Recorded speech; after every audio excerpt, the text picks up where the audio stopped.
Okay. Hi everyone. Good afternoon, good evening, good morning from whenever you're calling in from. To be honest, with this recording, I already started doing it, but I had a network issue that shut it down. So I'm actually starting this again from the beginning. Okay. So today we're going to be looking at the cipher pattern. If you haven't checked out the Gatli pattern or the BAT pattern, it's just going to the library. They've already been done, so just go there and just pick them and just watch them. If you have any questions whatsoever, then drop me a line and I'll be able to give you clarity.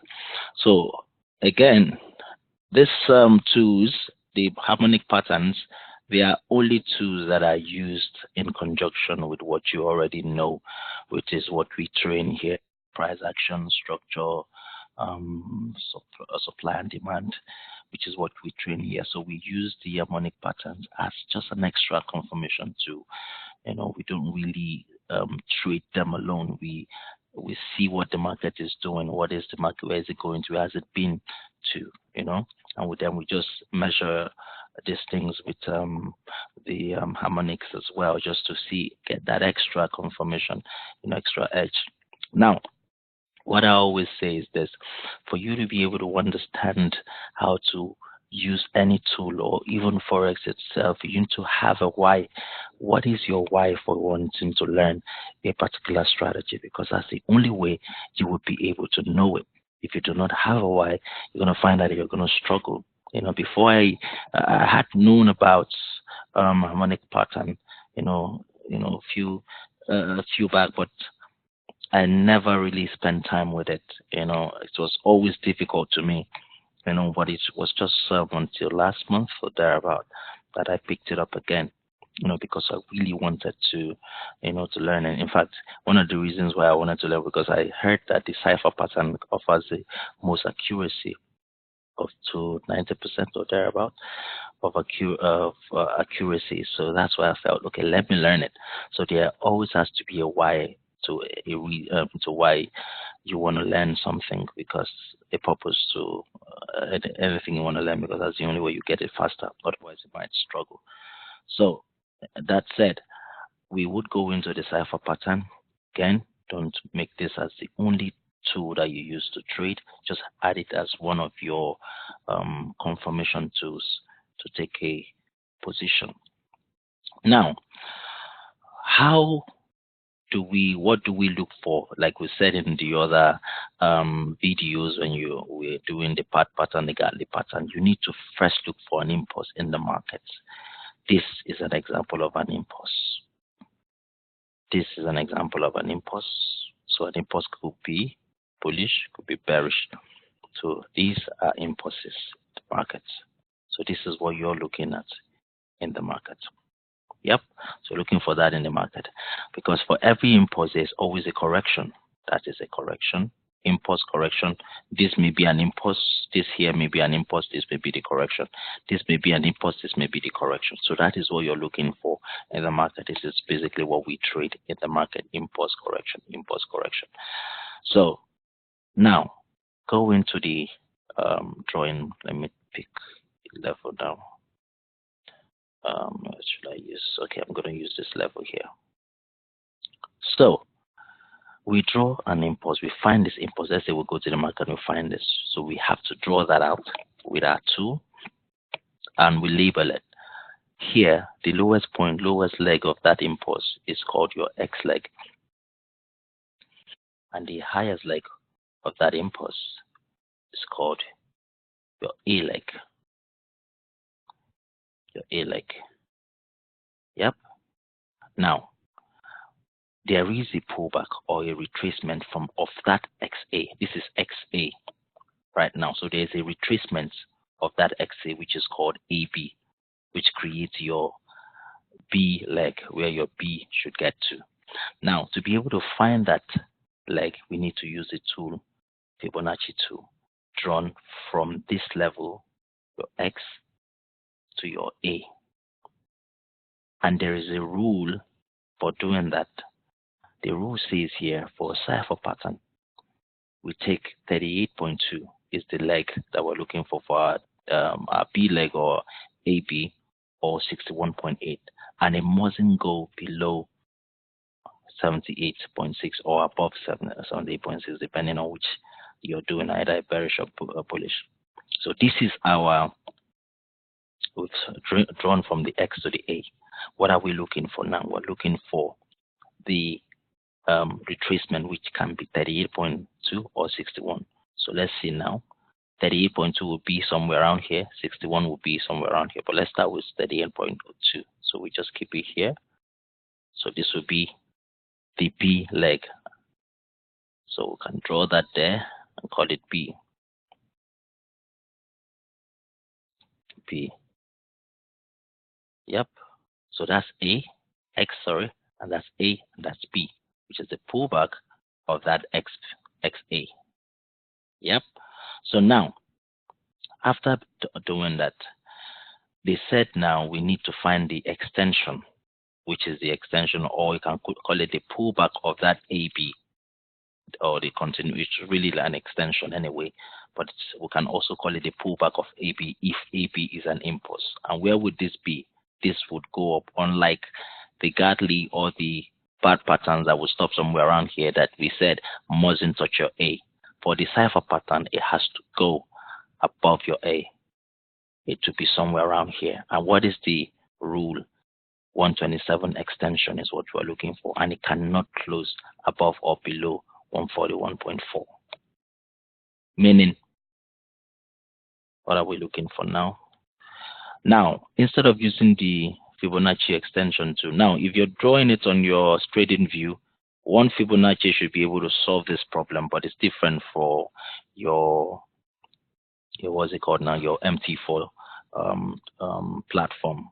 MT4 is quite offers a different rule when it comes to that. Let's scatter this. Okay. So how do you find your C leg? Because remember, it's AX, AB, and then C. So we're looking for the C leg now. So the C leg we get by taking the extension again from X to A, and then back to X. So X to A using our extension 2 and back to, which is how you use your extension 2. You take it all the way from X or wherever you want to measure it from to where you want to measure it to, the low to the highest point, and then back to the low. That is how you use your extension 2. The same way you use it on your trading view. Yep, the same way you use it here on your MT4. So now, what is the rule saying? The rule says that this must be at least 127.2. So this here must be 127.2, which is false at this point. So it mustn't go all the way to 141.1. It may touch it, but it mustn't close below it, meaning the body of the candle mustn't be here. The wick may touch it, but really, if the wick stops here, or even better, if it crosses it, doesn't really matter, but it mustn't close below, above 141. So let's say it gets here, 127.2. That's that. So you can go ahead and delete this now. So what are we looking for now? That is, sorry, let me just label that. That is the P leg. Sorry, the C leg. That is the C leg. So what are we looking for now? We're looking for the D leg, which is our entry position.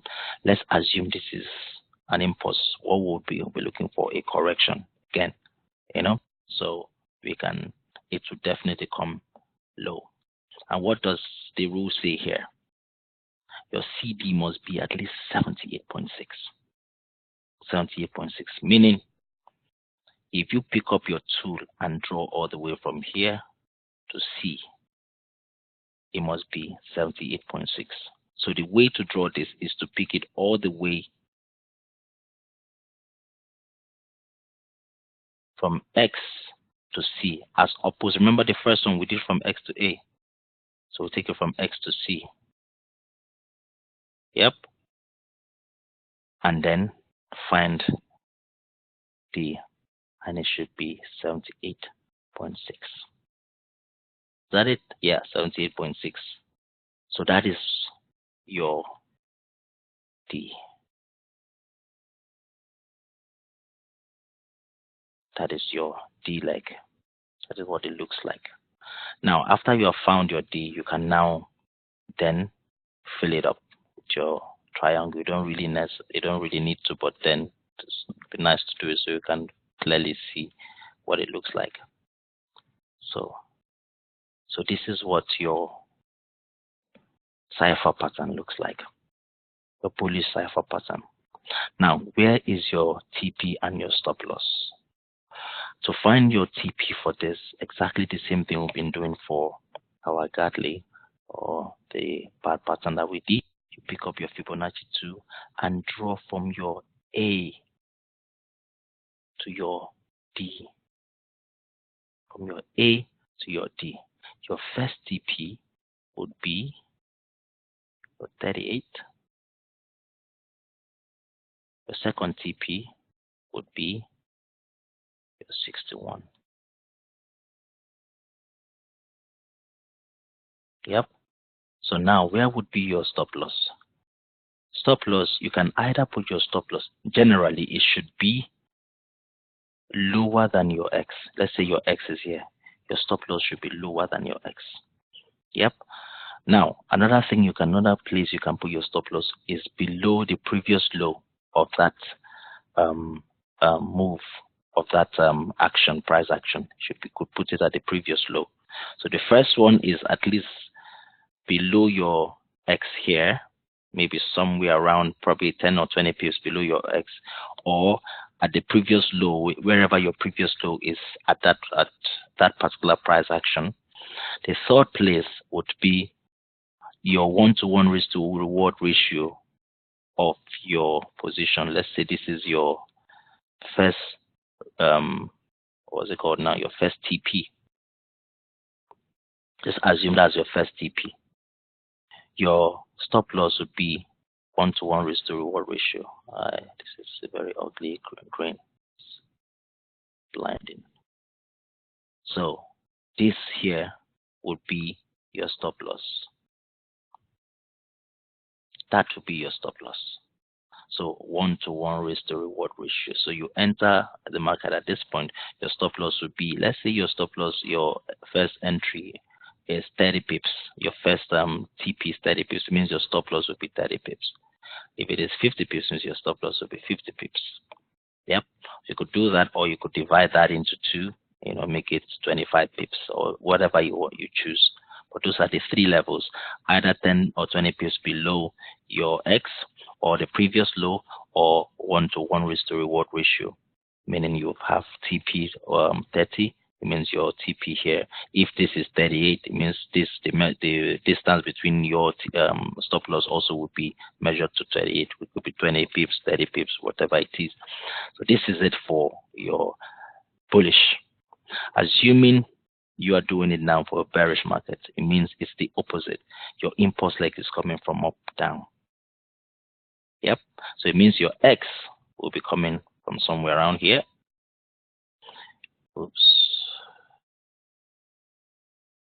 Let's get that out properly. Okay, your X will be here. Your A will be the low. And then your B will be the pullback. Remember, impulse pullback. If it's coming down, your pullback will be going up. So that's what it is. So here, your pullback will be going up. And the rule says here, your pullback, what does it get to? 31, 38.2 or 61.8, and mustn't close below 78.6. Meaning that to find your B leg, because you're looking for your B leg now, you pick up your Fibonacci 2, draw it all the way from X to A, and then your B leg as your pullback, the extension or the pullback of your XA should at least get to 38 or 61.8, but not 78.6, because that's a different tool, a different pattern altogether.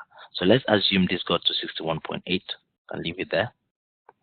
So the next thing to do now is to look for your C leg, and your C leg definitely would be the pullback of this AB. Oh, sorry, I forgot to name that one. So this is your AB here. So your C leg will be the pullback. Remember when we're doing Gatling and the the bat, it stopped somewhere around here. But because this is a cipher pattern, it goes beyond that. It crosses X, A. Remember when we talked about the bat pattern and the Gartley pattern, we said it mustn't touch A. But for this one, it actually breaks A and goes low, you know. So your C will be somewhere around here. And we have the rule for C as well. C means that it be at least 127.2 extension. So that's where you pick up your extension 2. Your extension 2 is what is used at this stage. So you take it all the way from X, you draw it all the way to A, and then you take it back to X. That is how you use your extension 2. So you draw it all the way from X. Let me do that again. So you draw your extension 2, pick your extension 2, draw it away from X, put it to A, yep, and then you take it all the way from X again, that 2 from X, you draw it to A, from A to X, like that. So from X to A, then from X to A. Yep, see how I did it? So after you've done that, what you're looking for now is your 127 extension. This is this one. That's fib extension 127. So this must touch your 127, just like it is. It mustn't go up to 141 like I said here. It mustn't go all the way to close below it. So it means that your wick can actually may touch it, but your body of that candle mustn't close below it. Now, when we begin to look at examples, you'll see how they all come together. So this is what you're looking for. Yep. Now, what are we looking for now? Next thing we're looking for is the D leg, where we actually enter the market. This is our C leg. We're looking for where we actually take our trade. The trade, it says here, 78.6 fib level. So how do we find that? We pick up our fib level again. Now, we draw all the way from X down to C that we've just concluded. It's a step-by-step thing. Don't worry, if you watch it over and over again, it comes together. Draw it all the way from X to C. And then what does it say? We look for a 78.6 fib level, meaning D would be 78.6, which is this level right here. As you can see, this is our D. This is our D. Yep, that is our D leg.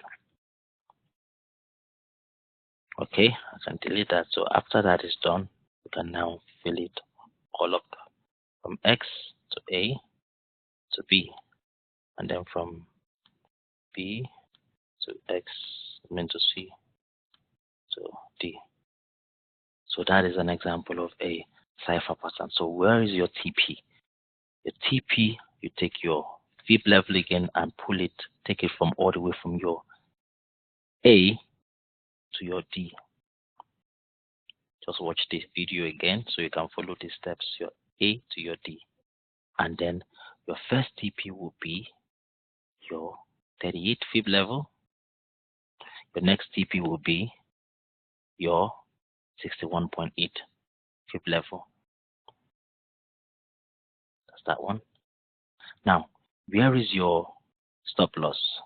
Your stop loss can either be, it needs to be from X, but anyway, it needs to be from this X. So it can be maybe about 10 to 20 pips above X. Maybe somewhere around here, 10 to 20 pips above X. Or the previous high of that price action that you're looking at. Remember, all of this, you're working with your structure, your price action and everything. You're all working together. So they are not working in isolation. So you're looking at the previous high to see where your previous high is. Let's assume this was a price action. Your stop loss will probably be somewhere around here. Yep. So now, that's one way to look at it. Or the next thing you can just do, or 10 to 20 pips above your X. 10 to 20 pips above your X. So that's the second one. The first one, previous high. Second one, maybe 10 to 20 pips above your X. Or the third one now, if we said this was your first TP, your first TP, let's say, was say 38, right? Let's say your 38 was from here. Excuse me, delete that. Let's say your 38 was somewhere around here. Yep. So you can take a 1-to-1 risk to reward ratio. So meaning your risk will be,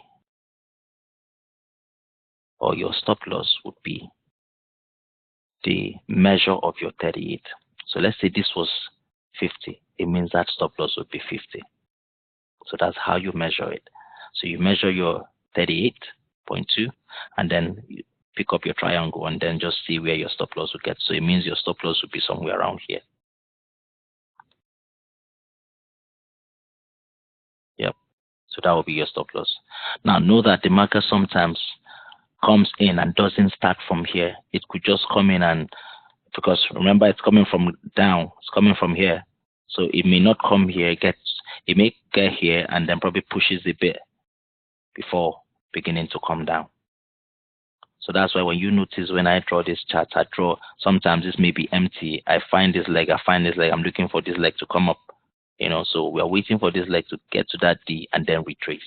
So you may get there and push a little bit into, that level before dropping. So you may not touch your stop loss if you have a good space for your stop loss before dropping. And that is based on your analysis anyway. So that is how you find your stop loss and your TP for your Cypher pattern. Again, pick up the video again and watch it over and over again and get used to how to draw it. If you have any questions whatsoever, ask me. By next time we meet, we will be looking at different examples. Again, let us know that it may be difficult for you to know it on your first looking at the charts, but it's just practice. The same way you were able to practice head and shoulders, the flag pattern, the ascending wedge, and all of that, you were able to use it over and over again till it becomes part of you. It's the same way you have to use this one. You have to look at it over and over again, practice over and over again, then it will become part of you. One thing I forgot to show was this platform. Yep, a platform. Look at this.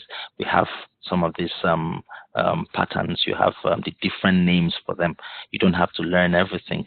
All you need, for me, I only use 3: the bat, the Gatly, and the Cypher. I also have the butterfly that I use every now and then, but I wouldn't really be looking at it. It's pretty much the same thing. Once you understand the principle is to find your X, find your A, where is it now? Let me put that. Same principle. You have the cheat sheet. You find your X, find your A, and find your AB retracements using your Fibonacci to find the extension. The same principle. You have it here. They've labeled it for you. Let me look for the bigger one so you can see it clearly. Come, no waste time. Oops. Okay, this is what I'm looking for. So this is bigger. So you already have it here. The impulse extension, impulse drop, and then your D. Same thing, impulse extension, that drop, and it's all the same thing. Just use your Fibonacci, measure it from here to here, then measure this one from here to here to find your C, to find your D, measure X to A, and then your D. It's pretty much the same principle. But if you have any issues whatsoever, just let me know and I would correct. If you need a one-on-one to be able to work on this as well, you have access to that, so you can always call me and then I would show you. So that brings us to the end of this Cypher Pattern class session. Next time we'll meet will be examples of how to find them on the charts. Thank you very much and have a lovely day. God bless.